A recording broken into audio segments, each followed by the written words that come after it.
હા સર. વેગળો કરી લો. હા, તો ચાલો આપણે સ્ટાર્ટ કરીએ છીએ chapter 6, my childhood. I was born into a middle class Tamil family in the island town of Rameswaram in the erstwhile Madras state. My father, Jainul Abdin, had neither much formal education nor much wealth.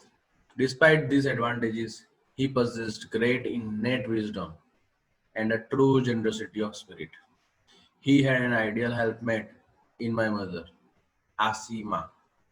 I do not recall the exact number of people she fed every day, but I am quite certain that far more outsiders ate with us than all the members of our own family put together. ધ્યાનથી સાંભળો. APJ Abdul કલામની વાત છે. એમનો જન્મ middle class Tamil ફેમિલીમાં થયો હતો. અને ક્યાં થયો હતો? રામેશ્વરમ. જે પહેલા આપણે એને શું કહેતા હતા? મેડ્રાસ સ્ટેટ. યાદ હોય તો છોકરાઓ, મેડ્રાસ, અત્યારે તો ચેન્નઈ કહે છે. એમના જે ફાધર છે જૈનુલ દીન, જૈનુલુદ્દીન, એમને એમની પાસે કે એવું બહુ મોટું એજ્યુકેશન નહોતું, બરાબર કે નહીં, એમની પાસે વેલ્થ હતી સારી.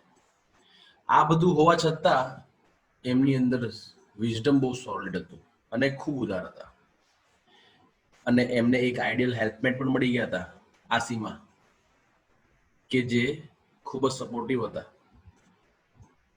અબ્દુલ કલામ કહેતા હતા કે મને ખ્યાલ નથી કે કેટલા અમારા જે શું કે ફેમિલીમાં જેટલા જણ છે તેટલા તો રોજે રોજ ખાય છે જ, એના માટે તો બનાવે જ છે મારી માં, પણ અમારા કરતા કદાચ વધારે, અમારા જેટલા જ નહીં, અમારા કરતા વધારે લોકોને પણ એ ખવડાયા કરે, એટલે આઉટસાઇડર્સને પણ ખવડાયા કરતા હતા.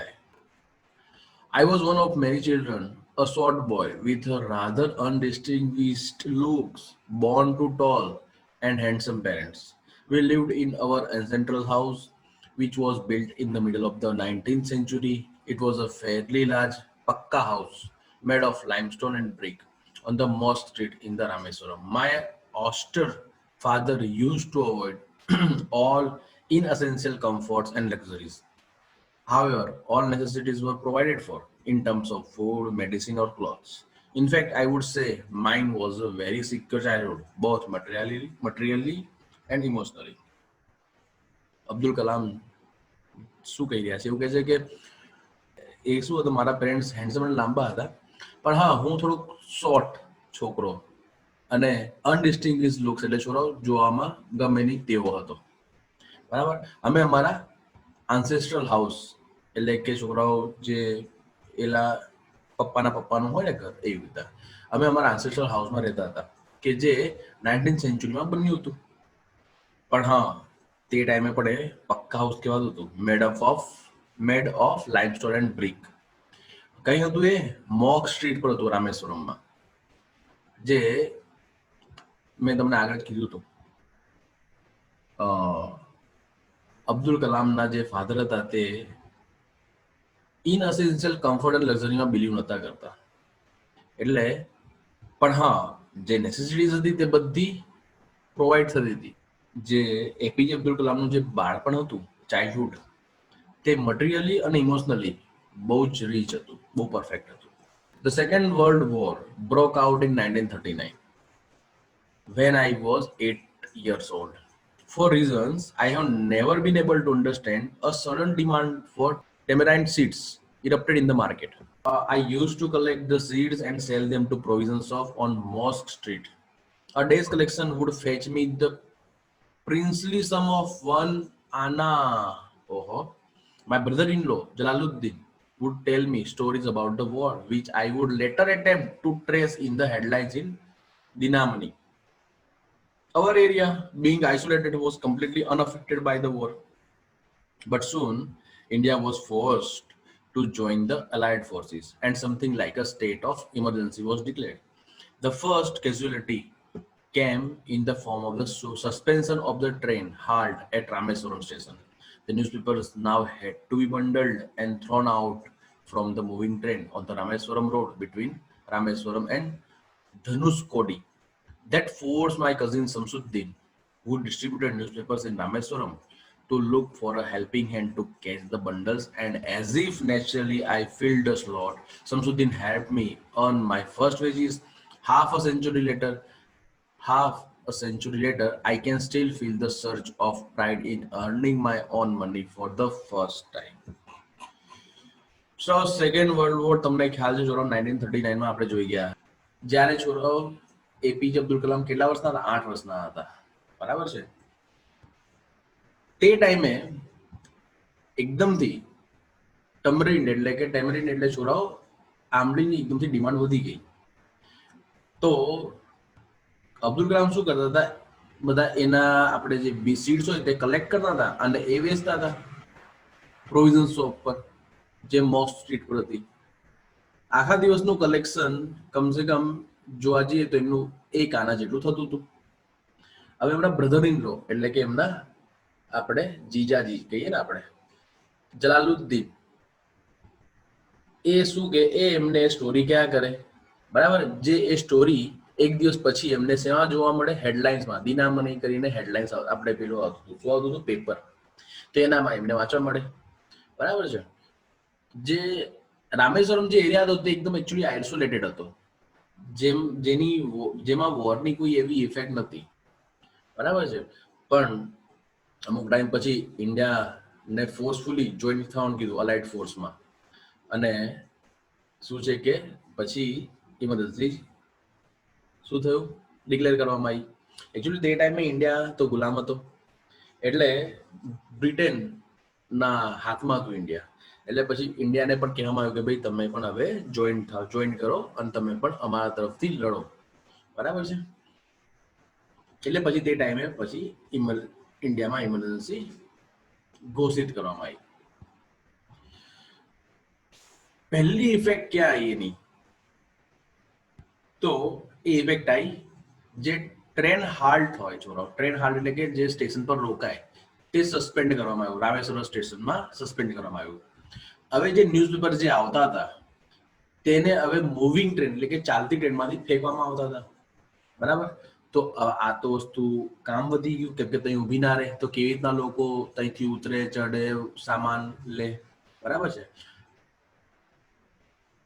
એમાં એક વસ્તુ એક ઘટના એ થઈ કે જે અબ્દુલ કલામના જે કઝિન હતા શમસુદ્દીન નામ હતું એ એકચ્યુઅલી ન્યૂઝપેપરના ડિસ્ટ્રીબ્યુશનના બિઝનેસમાં હતા તો હવે જ્યારે ત્યાં આગળ ટ્રેને હાલ્ટ ન લીધો ટ્રેન ત્યાં રોકાઈ નહીં તો હવે તો એમને ચાલતી ટ્રેનમાંથી એ બધા ન્યૂઝપેપરના બંડલો લઈને ડિસ્ટ્રીબ્યુટ કરવાના એટલે કે લઈને મૂકવાના તો એમને તે ટાઈમે માણસોની જરૂર પડી તો તે ટાઈમે એમણે કોણ અબ્દુલ કલામ એમણે હાથ ઊંચો કર્યો અને એમને મદદ કરી શમસુદ્દીને પણ અબ્દુલ કલામને એમના કામના બદલામાં ફર્સ્ટ વેજીસ એટલે કે એમને સેલરી આપી હજુ પણ 50 વર્ષ એટલે કે હાફ સેન્ચુરી એટલે કે 50 વર્ષ પછી પણ હજુ પણ એમને પ્રાઇડ ફીલ થાય છે કોને અબ્દુલ કલામને કે એમણે એમની પહેલી સેલેરી આવી રીતના મેળવી હતી બરાબર છો આગળ જઈએ મારો અવાજ સંભળાય છે કે નહીં સંભળાતો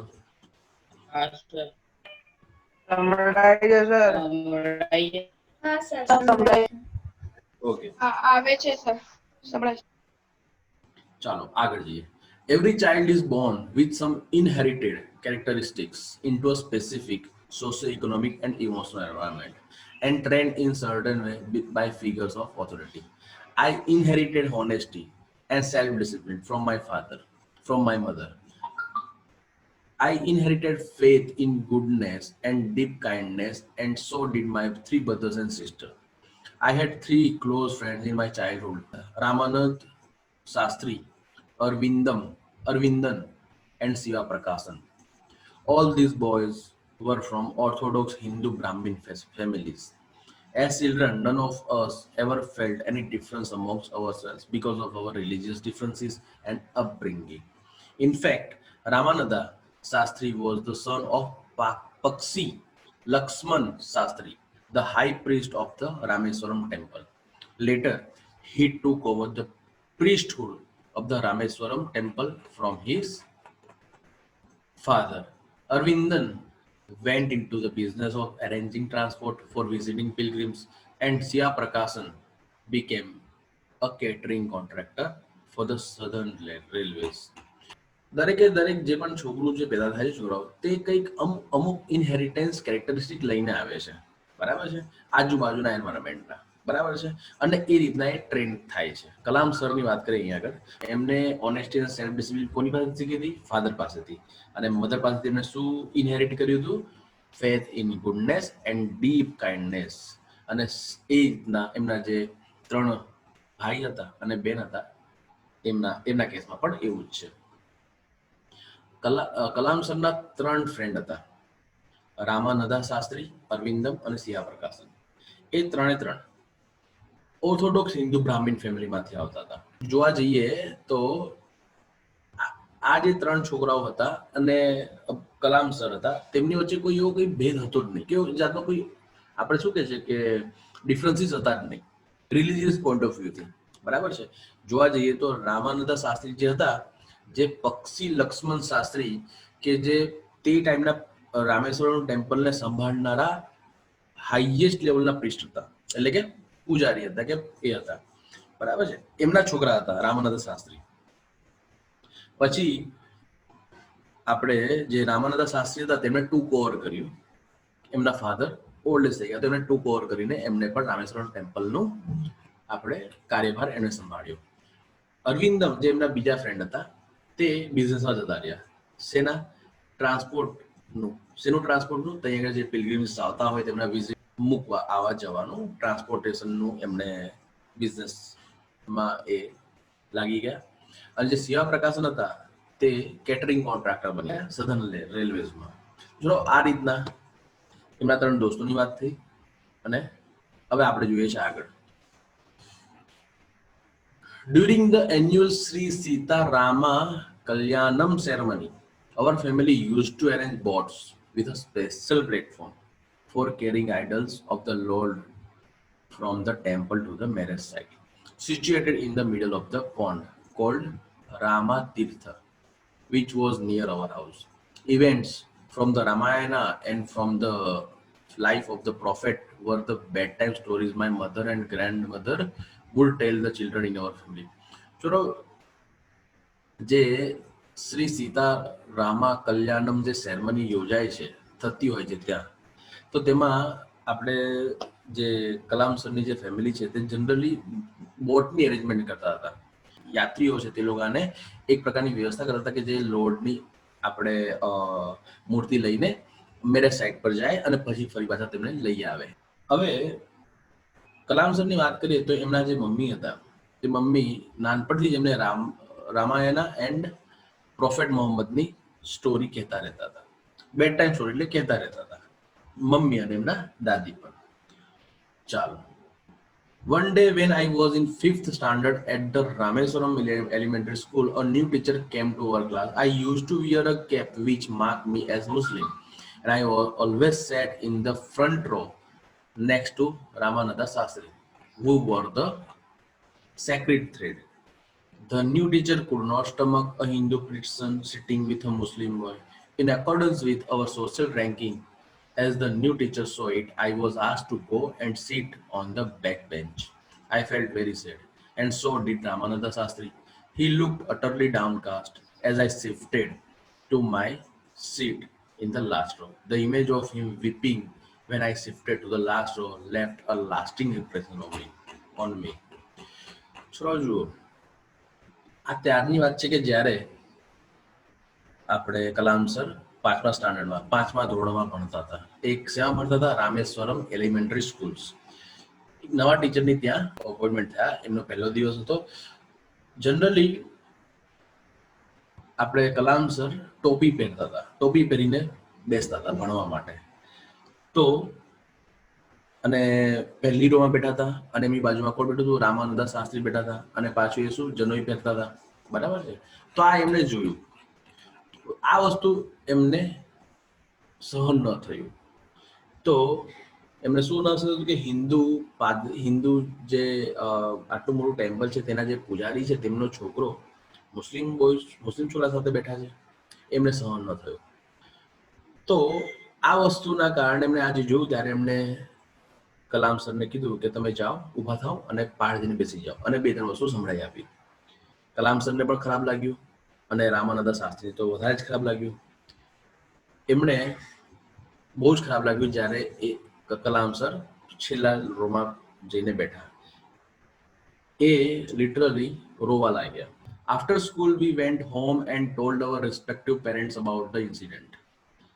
Lakshman Sastri summoned the teacher and in our presence told the teacher that he should not spread the poison of social inequality and communal intolerance in the minds of innocent children. He bluntly asked the teacher to either apologize or quit the school and the island. Not only did the teacher regret his behavior, but the strong sense of conviction Lakshman Sastri conveyed ultimately reformed this young teacher. School પછી જ્યારે બધા ઘરે ગયા, એટલે કે બંને ઘરે ગયા, અમે અમારા પેરેન્ટ્સને આ ઇન્સિડન્ટ વિશે વાત કરી. લક્ષ્મણ શાસ્ત્રી જે રામાનંદા શાસ્ત્રીના જે પિતા હતા તેમને ખબર પડી તો એમને એ જે ટીચરને સંબંધ બોલાયો અને એમની હાજરીમાં જ ટીચરને કીધું કે તમારે સોશિયલ ઇનઇક્વાલિટીનું પોઈઝન ઝેર સ્પ્રેડ કરવાનું નથી. જે લક્ષ્મણ શાસ્ત્રીનો જે કહેવાનો મતલબ હતો તે શું હતો કે ભાઈ તમે આ ઝેર છોકરાઓના મગજમાં પ્લીઝ ઇન્સ્ટોલ ન કરો. એમણે તોછડાઈથી કહી દીધું ટીચરને કે તમે કાં તો માફી માંગો કાં તો સ્કૂલ અને આ આઇલેન્ડ છોડીને જતા રહો. ટીચરને તો બહુ ખરાબ લાગ્યું એના બિહેવિયરનું, અને સુધારો પણ જોવા મળ્યો. સ્ટ્રોંગ સેન્સ ઓફ કન્વિક્શન, એટલે કે એક પ્રકારનું એમની બિલીફ પણ ચેન્જ થઈ ગઈ. 8. On the whole, the small society of Rameswaram was very rigid in terms of segregation of different social groups. However, my science teacher, Sivu Subramanya Iyer, though an orthodox Brahmin with a very conservative wife, was something of a rebel. He did his best to break social barriers so that people from varying backgrounds could mingle easily. He used to spend hours with me and would say, Kalam, I want you to develop so that you are on par with the highly educated people of the big cities. જોવા જઈએ, એકંદરે જોવા જઈએ છોકરાઓ તો જે આ રામેશ્વરની જે સોસાયટી હતી તેમાં અમુક ગ્રુપ પડી ગયેલા, સોશિયલ ગ્રુપ પડી ગયેલા, જે એ લોકોના આપણે શું કહે છે કે થિંકિંગ થોટ પ્રોસેસમાં ખૂબ જ રિજિડ હતા. ઠીક છે. તેમ છતાંય જે કલામ સરના સાયન્સ ટીચર હતા, શિવ સુબ્રમણ્યમ અય્યર નામ છે એમનું, બરાબર છે. જો કે એ પણ એક રૂઢિવાદી બ્રાહ્મણ હતા. એમણે સોશિયલ બેરિયર્સને બ્રેક કરવા માટેના ઘણા બધા એમણે ટ્રાય કર્યા કે જેથી લોકો અલગ અલગ બેકગ્રાઉન્ડ વાળા લોકો ઇઝીલી મિક્સઅપ થઈ શકે.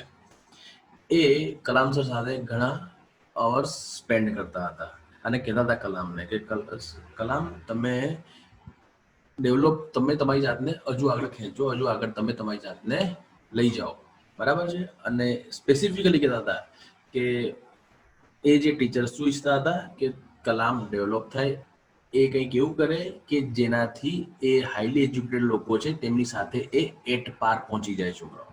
કહેવાનો મતલબ એમનો એ હતો. તો આ છોકરાઓ 8મું તમારું પેરેગ્રાફ પત્યો છે. આગળ 9મું. One day he invited me to his home for a meal. His wife was horrified at the idea of a Muslim boy being invited to dine in her ritually pure kitchen. She refused to serve me in her kitchen. Siva Subramanya Iyer was not perturbed, nor did he get angry with his wife, but instead served me with his own hands and sat down beside me to eat his meal. His wife watched us from behind the kitchen door. I wondered whether she had observed any difference in the way I ate rice, drank water, or cleaned the floor after the meal. When I was leaving his house, Siva Subramanya Iyer invited me to join him for dinner again the next weekend. Observing my hesitation, he told me not to get upset, saying, once you decide to change the system, such problems have to be confronted. When I visited his house the next week, Siva Subramanyam Iyer's wife took me inside her kitchen and served me food with her on heads. છોકરાઓ બહુ સરસ છે incidence. મેં તમને કીધું હતું છોકરાઓ, rebel કેમ રેબલ, હવે તમને જવાબ મળશે. એક દિવસે ટીચરે એમને ઇન્વાઇટ કર્યું કલામ સરને કે આવો મિલ માટે. કલામ સર ગયા તો એમણે શું જોયું કે જે એમના વાઇફ હતા, એમના ટીચરના વાઇફ હતા, તે બહુ ભયંકર હતા. કહેવાનો મતલબ કે એક પ્રકારના એમના થોટમાં, થિંકિંગમાં એમને એ વસ્તુ સેજ પણ પસંદ ના આવ્યું કે એક મુસ્લિમ છોકરાને આપણે મિલ માટે ઇન્વાઇટ કરવામાં આવે અને એ પણ એમના પ્યોર કિચનમાં બેસીને જમાડવામાં આવે. એમને રિફ્યુઝ કરી દીધું કે સર્વ નહીં કરે એમને. કોને? કલામ સરને. તો teacher was not perturb. Perturb એટલે જો સેજ પણ ડિસ્ટર્બ ન હતા. કોણ? શિવ સુબ્રમણ્યમ જે અય્યર હતા તે એકદમ ડિસ્ટર્બ ન થયા અને ઇવન એ એંગ્રી પણ ન થયા. પણ એની જગ્યાએ એમણે શું કર્યું? એ ખુદ એમને કલામ સરને પોતાના હાથથી સર્વ કર્યું. બરાબર છે? અને બંને જ મળીને ખાધું. હવે જ્યારે આ લોકો ખાતા હતા ત્યારે કિચન એટલે કે પાછળથી જે એમના વાઇફ હતા, ટીચરના વાઇફ હતા, તે જોઈ રહ્યા હતા એમને. હવે કલામ સરને લાગ્યું કે એ શું ઓબ્ઝર્વ કરી રહ્યા છે. એ જે રીતના ખાય છે, રાઈસ ખાય છે, તેને ઓબ્ઝર્વ કરી રહ્યા છે, પાણી પીએ છે તેને ઓબ્ઝર્વ કરી રહ્યા છે, કે એ ફ્લોર ક્લીન કરતા હતા તેને આપણે ઓબ્ઝર્વ કરી રહ્યા છે. તો આ વસ્તુ થઈ. આગળ શું થયું? હવે જ્યારે મિલ પત્યા પછી જ્યારે કલામ સર જવા લાગ્યા ત્યારે શિવ સુબ્રમણ્યમ અય્યરે ફરીથી એમને ઇન્વાઇટ કર્યું કે તમે ફરીથી એમને નેક્સ્ટ વીકેન્ડે ફરીથી ડિનર માટે જોઈન કરો. હવે તો ફરી એમને તો હેઝિટેટ થવા લાગ્યું. કોને? કલામ સરને, કે એક વખત આવ્યો તો આવું થયું છે, બીજી વખત આવી તો શું થશે? તો એમને તે ટાઈમે કીધું ફરીથી એમના ટીચરે કે અપસેટ થવાની જરૂર નથી. એક વખત તમે સિસ્ટમને ચેન્જ કરવા માંગો છો, બરાબર છે, તો ઘણા પ્રોબ્લેમ આવશે, તેનો સામનો તો કરવો જ પડશે. ફરીવાર જ્યારે એમને નેક્સ્ટ વીકે આપણે કલામ સરે વિઝિટ લીધી, એટલે કે ડિનર માટે મળ્યા એમના ટીચર્સના ઘરે, તો આ ટાઈમે તો ચમત્કાર. શિવા સુબ્રમણ્યમ અય્યર્સના વાઇફ હતા, તેમણે એમને બોલાવ્યો, કિચનમાં બેસાડ્યો અને તેમને ફૂડ સર્વ કર્યું પોતાના જ હાથેથી. તો થોડો આ હતું ચેન્જ. અને ચેન્જ કેમ? કેમ કે જે સુબ્રમણ્યમ અય્યર જે હતા એમના ટીચર, એમના જે વાઇફ હતા, તેમનું થોડુંક થિંકિંગ રિજિડ હતું. બરાબર છે? અને જે ટીચર હતા સુબ્રમણ્યમ અય્યર જે હતા, એમનું થોટ પ્રોસેસ તમે છોડો જોઈ ગયા છે કે એ બધાને ઇક્વલ માનતા હતા. તો ઓલવેઝ એ રેબેલ બનતા હતા. કોના માટે? એમના વાઇફ માટે. પણ હા, સિસ્ટમ જ્યારે ચેન્જ કરવાની હતી ત્યારે એમણે ગમે તે કર્યું હશે, વાત કરી હશે, સમજાવ્યું હશે, કે ગમે તે કર્યું હશે, તો એમણે સિસ્ટમ ચેન્જ કરી. અને એમને સેકન્ડ ડિનર પર જ્યારે મીટિંગ થઈ કલામ સરની, ત્યારે એમને એ અનુભવ થયો. Then the Second World War was over and India's freedom was imminent. Indians will build their own India, declared Gandhiji. No comment. The whole country was filled with unprecedented optimism. I asked my father for permission to leave Rameswaram and study at the district headquarters in Ramanathapuram. Ramanathapuram. છોરાઓ, second world war એટલે કે પતી જ ગયું હતું. ઇન્ડિયાની આઝાદી પણ બહુ દેખાઈ રહી હતી. એટલે કે ઇન્ડિયાની આઝાદી પણ હવે પાકી જ હતી. ભારતીય પોતાનું ભારત ખુદ બનાવશે, ગાંધીજીએ ડિક્લેર કર્યું. આખી કન્ટ્રી એ આપણે કહે ને અનપ્રેસિડેન્ટેડ એટલે છોરાઓ ખૂબ જ અતિ ઉત્સાહ, અતિ ઓપ્ટિમિઝમથી ભરેલી હતી. મેં મારા ફાધરને પૂછ્યું, એમની પરમિશન લેવા માટે મેં કીધું કે શું હું રામેશ્વરમ જઈને સ્ટડી કરી શકું, ડિસ્ટ્રિક્ટ હેડક્વાર્ટર્સમાં રામાનાથપુરમમાં જઈને. જોઈએ છે આગળ શું થાય છે. એક minute. I asked my father for permission to leave Rameswaram. Kalam સરે એમના ફાધરને પૂછ્યું, પરમિશન લેવા માટે વિનંતી કરી કે શું રામેશ્વરમ છોડીને આગળ સ્ટડી કન્ટિન્યુ કરી શકું. રામનાથપુરમમાં. ચાલો છોડો 11th. He told me as if thinking aloud, Abul, I know you have to go away to grow. Does the seagull not fly across the sun alone and without a nest? He quoted Khalil Gibran to my hesitant mother. Your children are not your children.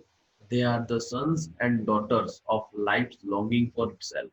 They come through you, but not from you. You may give them your love, but not your thoughts, for they have their own thoughts.